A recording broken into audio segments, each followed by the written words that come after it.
বিসমিল্লাহির রহমানির রহিম। যারা আমার সঙ্গে আছেন সবাইকে আসসালামু আলাইকুম। আজকে আমরা পাবনার একটা ভিডিও দেখব, যেখানে আপার বাসা আর আপার বাসার যে প্রধানমন্ত্রী সে হচ্ছে আয়ান বাবু। সে কি কাজ করে সেটা দেখব। আর তার সারাদিনের যা দুষ্টামি, তার সবচেয়ে প্রিয় কাজ হচ্ছে পানি ফেলে দেওয়া। যেখানে পানি দেখবে সেখানে সে পানিটা ফেলে দিবে। তার এই কাজটা খুব আনন্দ সহকারে করে। আর ওয়াশরুম খোলা ফেলেই কাজ গিয়ে গোসল করা শুরু করে দেয়। তারা দুই ভাই বোন আয়ান আল্লু বাবা সারাদিন আপার বাসা গরম রাখে। ওদের দুষ্টুমি দেখতে কিন্তু ভালোই লাগে। আর এই দুষ্টুমিগুলো আমার মাঝে মাঝে ভিডিও করে পাঠায় আমার ভাস্তি রিদিকা। ও যখন ওখানে যায় ভিডিও করে আমাকে পাঠিয়ে দেয়, কারণ ওদের এগুলো দেখতে আমার ভালোই লাগে। যা হোক, ছোটো বাচ্চা আসলে বাসায় থাকলে সময় কেটে যায় সবারই, ওটা ওদের দুষ্টামি দেখতে। তো পাবনা এখন আর আমার আসলে যাওয়াই হয় না, অনেক দিন পর পর যেতে হয়, কারণ মেয়েদের পড়াশোনা টিচার এগুলো বাদ দিয়ে আসলে ওরকম যখন ইচ্ছা তখন আর যাওয়া হয় না, আর যাওয়ার ইচ্ছাও করে না। আসলে সব কিছু করতে মন থাকা চাই, সেই মনটাই নেই। আর একটা জিনিস না বললেই না, যে আসলে আমি আমার জীবন দিয়ে বুঝেছি যে আসলে হাজব্যান্ড হচ্ছে যুদ্ধক্ষেত্রে স্ত্রীর জন্য ঢাল স্বরূপ। ঝড় বৃষ্টিতে বড় গাছের মতো ছায়া দিয়ে রাখে। সন্তানের জন্যে সবচেয়ে বড় বাড়ির ছাদ, তার উপরে আর কিছু হয় না। আর এই যে আমার ছোটো মেয়ে আমার জন্য আইফেল টাওয়ার কিনে এনেছে, এটা সে প্রতিদিনই দিতে বলে, আমার আর মনেই থাকে না। যাই হোক, আয়ানবাবু কি বলছে একটু শুনি, তারপরে আবার কথা বলি। কার নাম দিদিকা? কার নাম?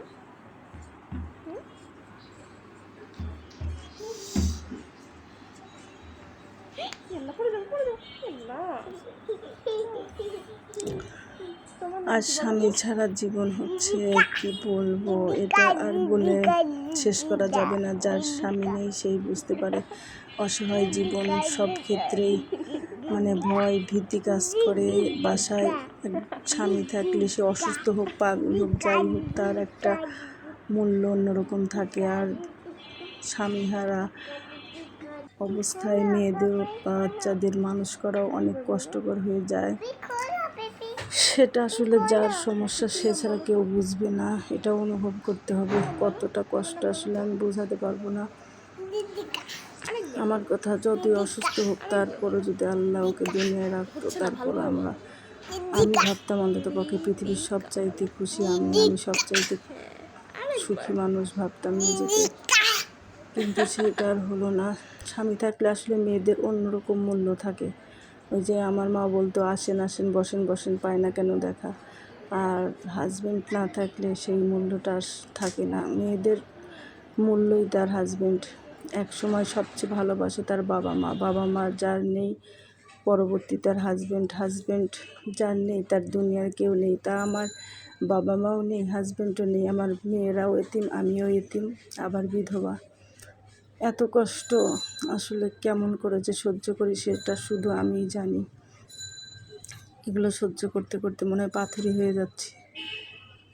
আর সবাই আমার পাশে থাকবেন, আশা করছি ভালো থাকবেন, আমার জন্য দোয়া করবেন, আমার বাচ্চাদের জন্য দোয়া করবেন। আর আমার হাজব্যান্ডকে যেন আল্লাহ পাক বেহেশত নসিব করে সেই দোয়া করবেন। আমি সবসময় আপনাদের জন্য দোয়া করবো ইনশাআল্লাহ।